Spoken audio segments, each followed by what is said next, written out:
ही त्यांची असणारी जी एक ओळख आहे आणि त्यांचा जो एक अधिकार आहे त्या अनुषंगानं सविस्तर स्वरूपामध्ये महाराष्ट्रातील आमच्या सर्व आमदार, महाराष्ट्रातील सर्व काँग्रेसचं नेतृत्व यांच्यासोबत आमची चर्चा झाली आणि चर्चेच्या अनुषंगानं प्रस्तावही होता. मात्र या चर्चेमध्ये आपण जी भूमिका आहे ही महाविकास आघाडीची घेतली पाहिजे हे अधोरेखित केलं. ते करत असतानाच काँग्रेस पक्षाचे अध्यक्ष आदरणीय खरगे साहेब भिवंडी या ठिकाणी आलेले असताना राहुल गांधी या दोघांशी चर्चा झाली. दिल्ली मुक्कामी मी आणि आमचे विधिमंडळाचे नेते विजय वडेट्टीवार या दोघांचं समक्ष बोलून आमचं काँग्रेस अध्यक्षांशी झालं आणि त्यानंतर आमचे प्रभारी चंदिथलाजी आणि जीएसओ संघटन केसी वेणुगोपालजी यांच्याशी देखील ही चर्चा झाली आणि या चर्चेच्या सर्व अनुषंगानं आज दुपारी काँग्रेस पक्षाने शरद पवार साहेबांच्या उमेदवारीला पाठिंबा द्यावा अशा प्रकारचा निर्णय हा काँग्रेस पक्षाचा हा झालाय आणि महाविकास आघाडी म्हणून आणि एक ज्येष्ठ नेतृत्व म्हणून आम्ही आदरणीय शरद पवार साहेबांना काँग्रेस पक्ष म्हणून मदत करणार मतदान करणार ते आमचे उमेदवार आहेत. सर, पत्रकार परिषदेमध्ये ठाकरे गटाचे कोणी उपस्थित नाही. ठाकरे गटाकडनं काही एकमत झालंय का? काही त्यांच्याशी नेत्यांशी बोलणं झालं? आदित्य ठाकरे मागच्या अनेक दिवसांपासून ते बोलत होते काही प्रश्न झाले. आदित्य ठाकरे यांचा आग्रह होता अनेक मागच्या महिन्यापासून की ही जागा आम्हाला पाहिजे, कारण रोटेशन वाईज ही जागा आमच्याकडे होते आणि सगळ्यात जास्त आमदार देखील आमचे. नमस्कार. सुरुवातीला काँग्रेस पक्षाचे माननीय शिवसेना पक्षाचे आणि महाविकास आघाडीच्या प्रत्येक गटाचे मनपूर्वक आभार मानते की त्यांनी सगळ्यांनी आदरणीय पवार साहेबांना जी साथ दिली त्याबद्दल अंतःकरणातून मी महाविकास आघाडीचे सगळे आमच्या मित्र पक्षांचे आभार मानते. सोनियाजी, राहुलजी, उद्धवजी, प्रियंकाजी, खडगे साहेब, वेणुगोपालजी, आदित्य ठाकरेजी, संजय राऊत साहेब, अरविंद साहेब, सगळेच आमचे सहकारी या सगळ्यांनीच, आणि देसाईजी, सपकाळजी, पाटीलदादा असतील, विजय भाऊ असतील, जोशी भाऊ असतील, सगळेच काँग्रेस पक्षाचे आमचे सगळे ज्यांच्यावर गेले अनेक दशक आम्ही एकत्र काम केलेलं आहे. आणि कालच आपल्याला सगळ्यांना माहिती आहे माननीय जयंत पाटील साहेब आणि मी माननीय उद्धवजींना जाऊन त्यांची भेट घेतली. 2 तास सविस्तर खरं तर अनेक जुन्या आठवणी आहेत. घरगुती असा 2 तास हा उद्धवजी बरोबर घालवण्याचा आम्हाला संधी मिळाली. फॉर्म भरण्यासाठी विधान भवनामध्ये उपस्थित राहतात. आम्ही सगळे जाणार आहोत फॉर्म भरायला. आदरणीय पवार साहेबांचा आम्ही ऑप्शन चेक करतोय की काय काय कसं करता येईल. पण तुमच्या सगळ्यांच्या आणि महाराष्ट्रात आणि देशात त्यांच्यावर प्रेम करणाऱ्या सगळ्या लोकांचे मी मनपूर्वक आभार मानते की तुमच्या सगळ्यांच्या आशीर्वादाने, प्रेमाने आणि डॉक्टरांनी जी एवढी चांगलं काम केलं त्याच्यामुळे आदरणीय पवार साहेबांना डिस्चार्ज मिळालेला आहे. आणि तुमच्या काही दिवसात हे तुम्हाला माहिती आहे की ते किती उत्सुक असतात बाहेर जाऊन दौरे करण्यासाठी. लवकरच महाराष्ट्राच्या आणि देशाच्या कामाला लवकरच क्रॉस वोटिंग होणार नाही किंवा मतं फुटणार नाही याच्यासाठी काही खबरदारी आपण घेतो का? कारण मागचे आपले अनुभव फार काही चांगले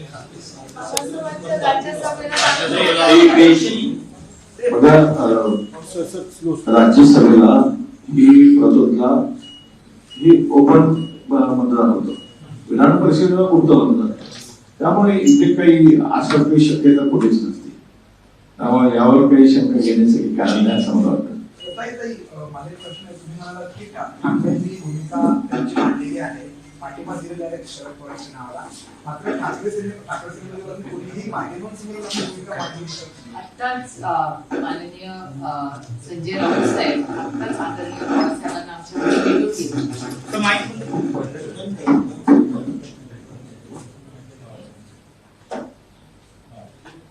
आत्ताच आदरणीय संजय राऊत साहेब आदरणीय पवार साहेबांना आत्ताच सिल्वर ओकला घेऊन गेलो. शिवसेनेच्या पक्षाच्या वतीने त्यांनी त्यांची भूमिका साहेबांवर मांडली. अर्थातच हिंदी में बता दीजिए थोड़ा. मैं इतने दिन से कांग्रेस पार्टी और शिवसेना और महाविकास आघाड़ी के सारे मित्र पक्ष तहे दिल से उनकी आभारी हूँ कि आदरणीय पवार साहब के राज्यसभा नॉमिनेशन को पूरी ताकत से उन्होंने साथ दी है। सोनिया जी, उद्धव जी, राहुल जी, प्रियंका जी, वेणुगोपाल जी, सपकाल जी, विजय जी, बंटी भैया, सारे जो संजय राउत साहब और अरविंद जी, अनिल देसाई जी, जो भी हमारे कांग्रेस के साथी है, सारे शिवसेना के साथी, हमारे सब मित्र पक्षों ने उन्होंने इतना बड़ा दिल दिखा के जो साथ हमें दिए, तहे दिल से उनके आभारी है। और महाविकास आघाड़ी जब से काम कर रही है वो देश के और राज्य की सेवा में हम लगे हुए हैं। आगे भी हम पूरी ताकत से एक दूसरे का साथ देके हम देश की सेवा, राज्य की सेवा में लगे हैं। कल को शरद पवार जी आएंगे अपना नॉमिनेशन वो अभी लॉजिस्टिक्स देख रहे हैं और 2-3 ऑप्शंस है उसमें का कर लेंगे, लेकिन आप सब ने जो प्यार और डॉक्टरों ने जो अच्छा ट्रीटमेंट उनको दिया है वो आज आप सबके आशीर्वाद और प्यार से घर आए हैं और 2-4 दिन में पूरे एक्टिव जी वो काम पे लग जाएंगे। और पता अभी इंटर जूम ऑप्शन है या क्या है वो सारा हम लोग पवार साहब जैसे वरिष्ठ नेता जा रहे हैं तो बीजेपी के संकेत दिए थे कि पवार साहब अगर जाते हैं एमपी उम्मीदवार होते तो वो एक्स्ट्रा कोई अतिरिक्त उम्मीदवार नहीं उतारेंगे, अगर पवार साहब नहीं रहे तो दूसरा उम्मीदवार उतारने की उन्होंने बात कही थी। तो आपको लगता है कि अब चुनाव निर्विरोध हो जाएगा 7 जगहों पर? मेरे ख्याल से कल 3 बजे तक रुकते हैं। लेकिन फिर भी आपको क्या लगता है कि मुझे नहीं पता, मैं महाविकास आघाड़ी का एकदम पूरा तेच पता आहे. बिनविरोध व्हावे अशी अपेक्षा असते. आनंदच आहे आपली. झाला बिनविरोधचा चांगलाच आहे बिनविरोध बिनविरोध झाला. व्हायला पाहिजे.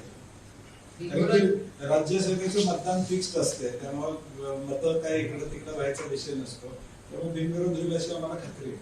सबका साथ अपनी नींद में पहुंची पवार साहब? राज्यसभा की 7 जगह का चुनाव महाराष्ट्र में होने जा रहा है, जिसमें से एक जगह जो है वो इंडिया अलायंस तथा महाविकास आघाड़ी को एक जगह मिलने वाली है। हमारा जितना वोटिंग है उससे भी थोड़ा ज्यादा है और तीनों पक्षों की और अन्य जो हमारे मित्र पक्ष है, मगर 3 जो प्रमुख पक्ष है 3 प्रमुख पक्षों की राजनीतिक अपनी अपनी एक राय थी। कांग्रेस ने भी राज्यसभा की सीट हमें चाहिए इस प्रकार से अपनी बात को रखा था। उसमें प्रत्यक्ष स्वरूप में विजय वडेट्टीवार जी और हम खड़गे जी से भी इसको लेकर हमारी चर्चा हुई थी। भिवंडी में राहुल जी आए थे, उनके साथ साथ भी इसको लेकर चर्चा हुई और सारी चर्चा को आगे जब निर्णायक स्थिति में जब आए तब खड़गे साहब ने इंडिया अलायंस के जो एक कद्दावर नेता है शरद पवार जी, उनके साथ जाने का एक फैसला उन्होंने किया। ये फैसला महाविकास आघाड़ी का नहीं तो महाविकास आघाड़ी से कई ये इंडिया अलायंस का और राष्ट्रीय स्तर पर आज के इस फैसले को हम देखते हैं और ऐसी स्थिति में महाविकास आघाड़ी आगे भी भारतीय जनता पार्टी के खिलाफ में लड़ेगी और हम संवैधानिक मूल्यों की सुरक्षा करने के लिए कटिबद्ध है और इस कटिबद्धता में राज्यसभा से शरद पवार जी का जाना एक अपने आप में एक बहुत ही एक अच्छा एक मौका है और इसके इस भूमिका के साथ जो होने जाने वाला राज्यसभा का जो चुनाव है तो भारतीय राष्ट्रीय कांग्रेस ये शरद पवार जी की कैंडिडेचर को उनकी उम्मीदवारी का पूरा समर्थन करती है। सर पुढे काँग्रेस विधान परिषदेच्या जागेवरती दावा ठेवणार आहे का? कारण की आता तुम्ही राज्यसभेच्या जागेवर मी आपल्याला म्हटलं की एकमेका सहाय्यकरू अवघड सुपंथ हा सुपंथ आम्हाला महाविकास आघाडीला देणं क्रमप्राप्त आहे आणि मला आशा आहे की जरूर या संदर्भामध्ये समन्वय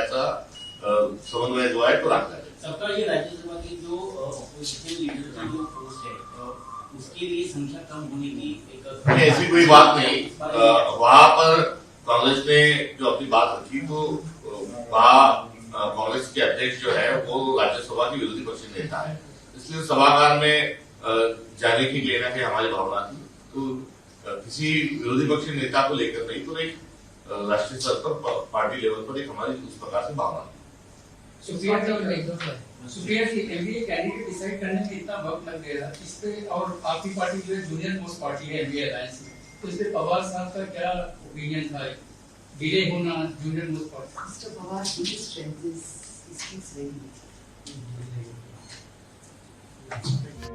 little.